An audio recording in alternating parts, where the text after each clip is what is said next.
Today, we find out who our real friends are.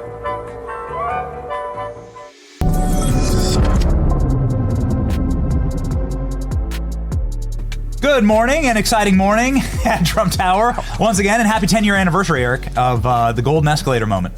Yeah, now we have golden phones, Benny. Now we have golden phones, and for the people who want to be a little bit less subtle, we've got great American flag phones. So now we're doing great. It's hard to believe it's been 10 years. It feels like it's flown by. Can you I want to jump into the mobile devices, but quickly, since this is the 10-year anniversary, what was happening before your father went down that escalator? Can you give us any background on the story?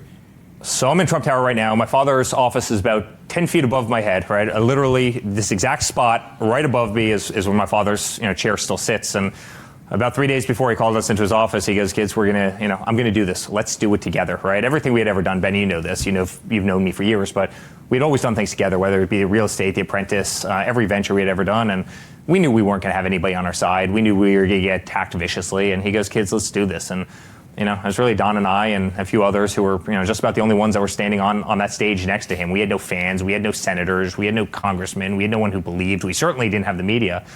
And he goes, "But kids, we're going to get hit harder than we've ever gotten hit in our lives, and we're going to find out who our true friends are." And we did awfully quickly. I mean, nothing's more true. And he comes down that escalator and gives a beautiful speech, but also a very tough speech, and a speech that was very needed at the time, which is, we're going to start protecting this country. We're going to start putting this country first. We're going to get rid of the bad guys out of this country. We're not going to allow, our country to be overwhelmed by murderers and a lot of other people. And, it was tough. And I'm not sure if kind of the political ecosystem has ever heard that verbiage before. And America adored it, and America appreciated it. And America appreciated the fact that they finally had somebody who would go out there and actually speak their mind and wasn't full of you-know-what, and would actually execute upon what he said. And America began to adore the man, and he created the greatest political revolution in American history. And here we are after they tried to impeach him twice. They weaponized government against him. I became the most subpoenaed person in American history. They went after Supreme Court justices. They tried to take him off the ballots in states, Maine, Colorado, just to name a few. They did the dirty dossiers. They did the Russia hoax. They weaponized all of the DOJ, all of the FBI. They raided his homes. Right? Then they went after him in New York, and they went after him in Atlanta, and they went after him by every far left AG and DA in our nation. They made his life hell. And then they tried to kill him, Benny. I mean, they tried to kill him in Butler. They tried to kill him, outside his golf course in Palm Beach, Florida. They did everything they could to take the man out, and he kept on standing up saying, "Fight, fight, fight." And so, listen, you look back 10 years later, it's emotional, right? Part of the journey has been so beautiful, right? And part of that journey you wouldn't wish on your worst enemy, but at the same time, kind of the nastiness of the journey has in a certain way at the end, having won again, having won every single swing state and doing so decisively, winning the popular vote, the nastiness made it all honestly worth it. And you look back at the journey and you just shake your head and you say, listen, in the craziest Tom Clancy novel, you couldn't have written this story. And if you did, they would have stopped reading it because they wouldn't have believed it.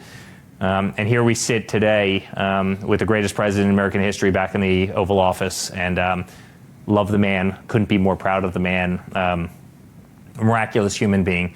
Benny, you gave that same job to every billionaire in the country. They all would have failed. They all would have quivered. They all would have retreated. They all would have, ran away and hid. The guy never did, and I love him for death for it. He's a remarkable human being. I was hoping to get to this, but since you brought it up, I just have to jump really quickly to the No Kings protests here. Of course, you have a political assassin that was just apprehended in Minnesota that had No Kings flyers in the back of his car. You've seen the violence in LA. They have this logo, which is putting almost like a target on your father's head. It's like an X through your father's head. After all of that, after everything that you just detailed, the multiple assassinations and the actual scope trained on your father's head, who took a bullet to the head for this country, the only president in my lifetime or yours that would ever do that and did do that. What will they stop at? I mean, this seems patently evil. It seems like they're once again calling for violence, and they are violent. I mean, you had the FBI director, the former FBI director, Benny, who literally said 8647, right? Kill 47, and he just miraculously found this while walking along the beach, written in shells. I mean, the wave patterns, the H2O patterns of, right, and sand movements just happened to arrange shells that said kill the 47th president of the United States. This came from the ex-FBI director, right? This is the crap that we're dealing with, right? And it's I went to the military parade, and I've never been so kind of honored to sit behind my father at that parade, and it was beautiful. People were singing the national anthem. They were, saying the Pledge of Allegiance. And by the way, you had hundreds of thousands of people celebrating the birthday of the greatest army ever created on the face of this earth. Not a problem, not a insulting word, not a curse word used, no fights, no anything.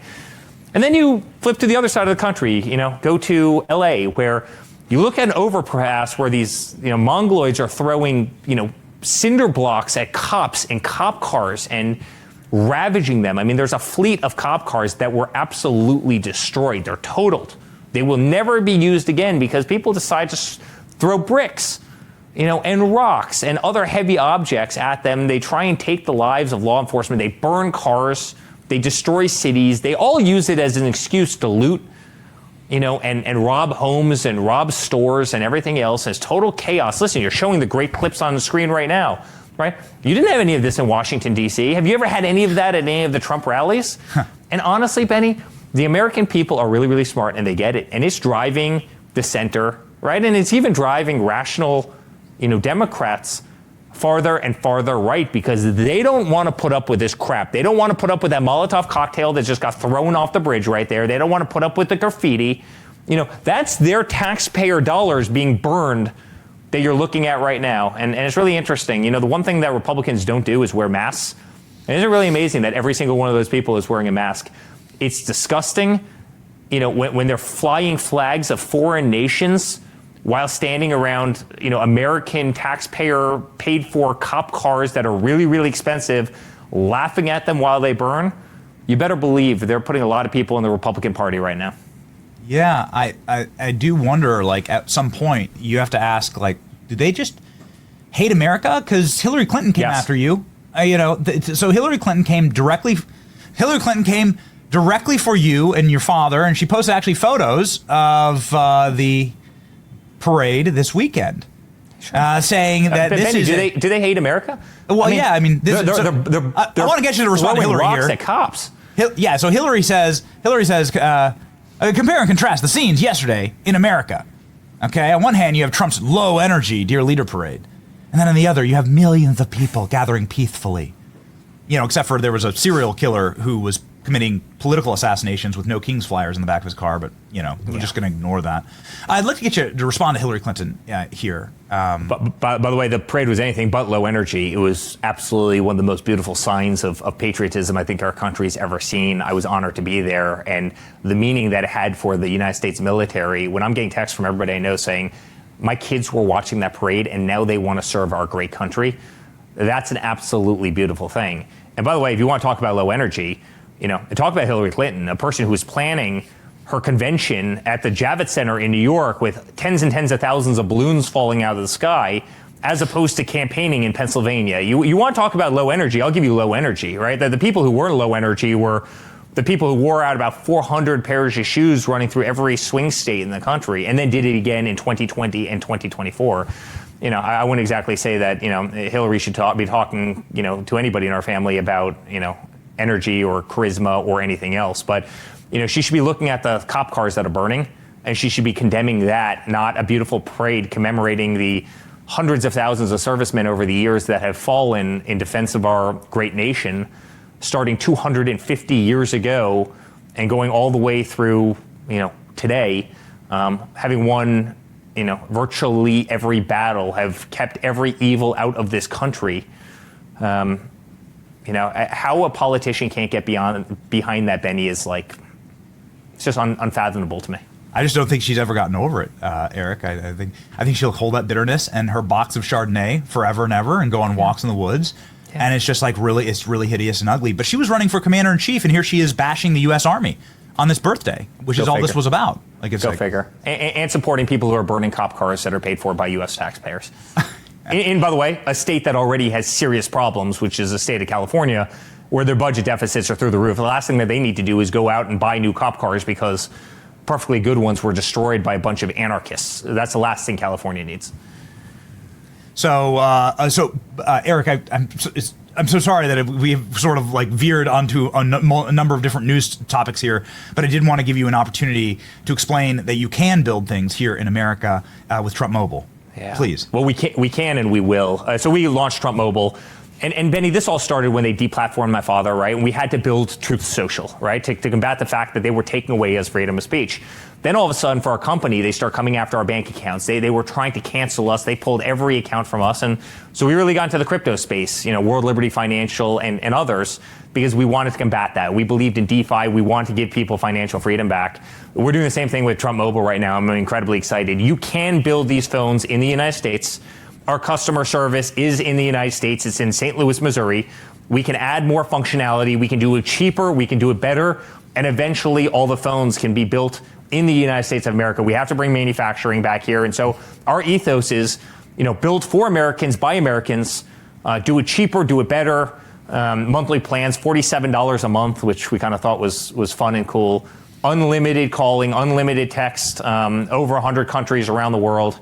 And when you actually pick up the phone, if you need to transfer a SIM card, if you need to do something, you speak to somebody in St. Louis, you speak to somebody in the United States of America, not in Bangladesh, where they're going to take your information, sell it to a third party who will likely hack you. You're speaking to somebody in the United States of America. Our commemorative, phone right there, as you see, the T1 Gold, a tribute to that Escalator ride, a tribute to, clearly a color that's probably become synonymous with our family. We could not be more excited. So you can go on. I mean, literally right now, if you go to Trump Mobile, you can get TrumpMobile.com. You can get an eSIM card. You can convert your phone over, $47 a month, and work with all the biggest wireless providers in this country. No difference in terms of service whatsoever. In fact, better. And we couldn't be more proud. Amazing. Do you any idea, and it's just a personal question, any idea if Elon Musk is going to be using one of these?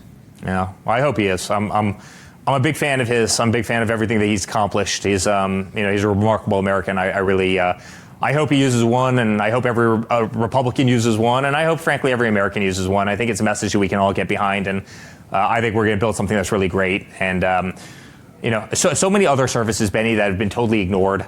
Healthcare services, telemedicine, that's going to be, added to, features of the phone, roadside assistance, which will be added. So many things that frankly, that the cell phone companies just have not done well. And again, all for $47 a month, right? I mean, look at your cell phone plan now.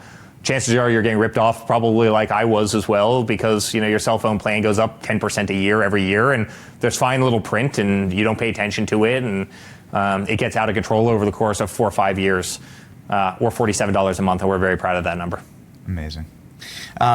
Godspeed, Eric. There's so much more to talk about. I hope that you're back very, very soon. And congratulations.